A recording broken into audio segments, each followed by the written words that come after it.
What would you do if a fun adventure turned into a fight for survival? Or imagine you are 18 years old, full of confidence and convinced nothing can go wrong. Now imagine that confidence shattering in one night filled with fear, danger, and something you can't explain. This is the story of that night.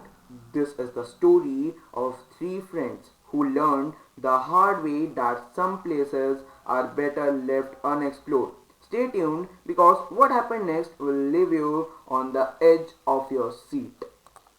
So, hello, I am Martin and I am 30 years old now. Over the years, I've come to understand that maturity isn't just about age or independence, it's about the wisdom we gain from our experiences and the humility to recognize our limitations. When I was younger, I often believed I was mature enough to make my own decisions. But life has a way of teaching us lessons we never forget. The lessons we never forget. One such lesson came when I was 18, a story that still sends shiver down my spine whenever I recall it. It's a tale of youthful recklessness for unforeseen dangers and the haunting consequences of poor choices. Let me take you back to that fateful story. So it's all began with a long awaited family holiday. My father had planned a trip to Serene Hill Station, a place where we could unwind and create lasting memories. The sun was shining brightly and the air was filled with the promise of adventure as we packed our bags. I remembered the excitement bubbling within me, the kind that only a teenager on the brink of freedom can feel. But life has its own plans. Just as we were about to leave, my parents received an urgent call.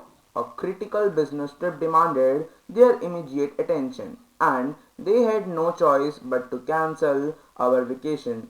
Disappointed but understanding, they decided to leave me at my aunt's home. However, I was determined to prove my independence. So, I am 18 now. I argued I can take care of myself. After much persuasion, my parents reluctantly agreed, though their faces betrayed their unease. Little did I know this decision would set off a chain of events that would haunt me for years to come. So, once my parents left, I felt an overwhelming sense of liberation. The house was mine, and the possibilities seemed endless. My mind raced with the ideas of how to spend my newfound freedom. It didn't take long for a plan to form. Why not embark on an impromptu trip to nearby hills with my friends? Most of the people visit there in the morning and in the autumn season also. The idea was thrilling, reckless, and utterly irrespectable. I called my two closest friends, George and Jack, who were equally eager to join me. By 8 p.m., they arrived at my home and we spent the next hour discussing our plans over soft drinks. The excitement in the room was palpable as we mapped out our sense of invisibility. We were young, carefree, and convinced that nothing could go wrong. At 10 p.m., we set off in we set off in the Jack's car, the night stretching before us like a blank canvas. But as we drove away, I realized I had forgotten to lock the front door. Panic, I asked Jack to stop the car. He glared at me in frustration, but I quickly ran back to secure the house. Relieved, I returned to the car and we resumed our journey. I opened the map on my phone to guide the Jack while Josh chattered continuously. So It was our first unsupervised trip, and we hadn't informed anyone about our plans. Midway through the drive, I felt an eerie sensation that we were being followed by someone. I shared my unease with Jack and Josh, but they dismissed it as a paranoia. By 3 a.m., we reached the hills. The hills were looking black and due to snow, they were looking white on the top. By 3 a.m., we reached the hills.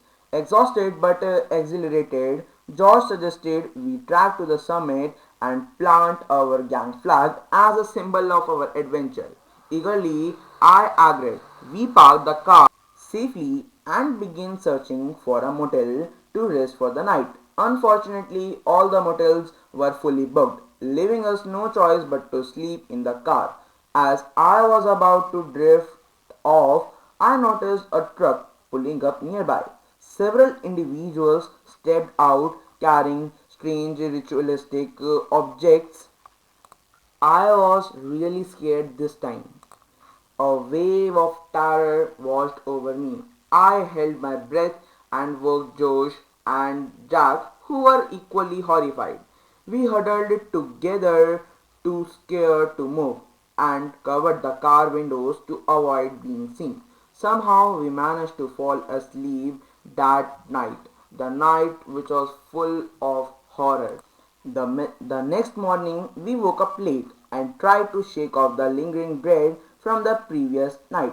Determined to enjoy our trip, we locked the car, freshened up at the motel, and had a quick breakfast of sandwiches and espresso energized us and we began our trek, carrying camping gear and supplies.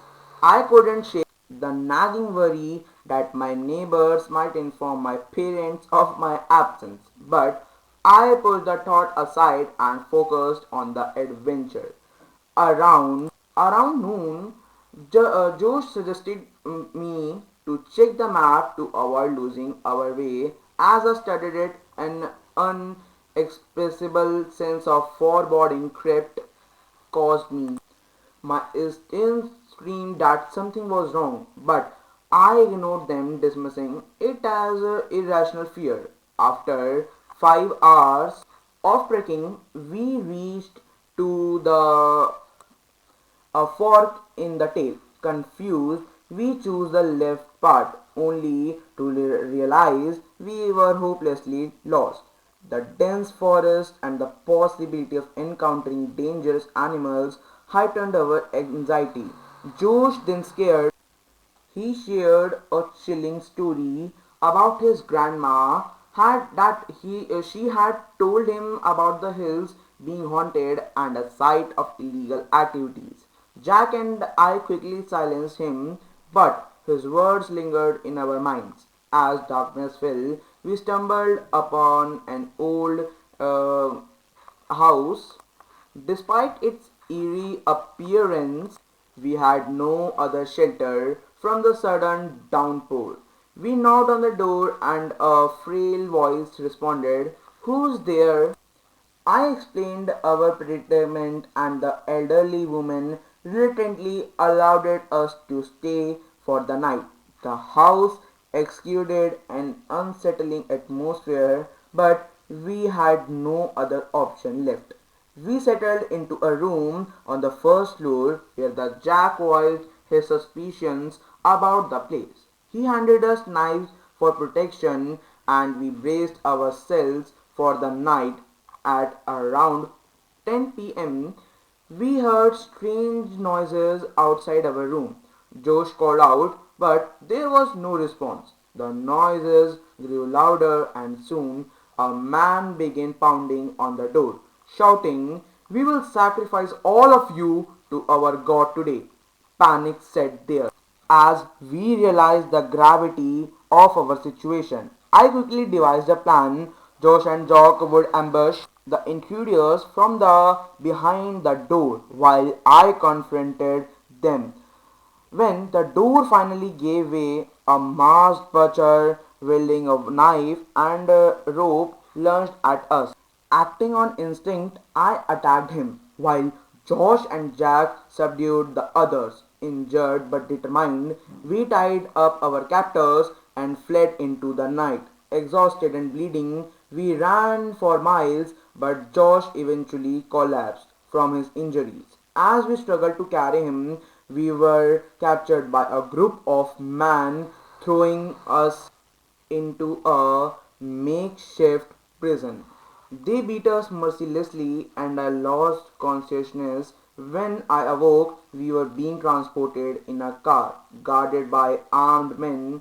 Desperate, I prayed for a miracle. Moments later, the car crashed into a tree, killing the driver and incapacitating the guard. Seizing the opportunity, we escaped and ran for our lives. After 2 days of wandering, as we don't know the real path or trail, we finally reached the base of the hill and encountered police officers. We recounted our ordeal or the cult. Our parents were devastated when they arrived at the hospital, and I was overwhelmed with the guilt for putting everyone through such trauma. That day, I vowed to never make such any reckless decisions without any permission or without consulting anyone.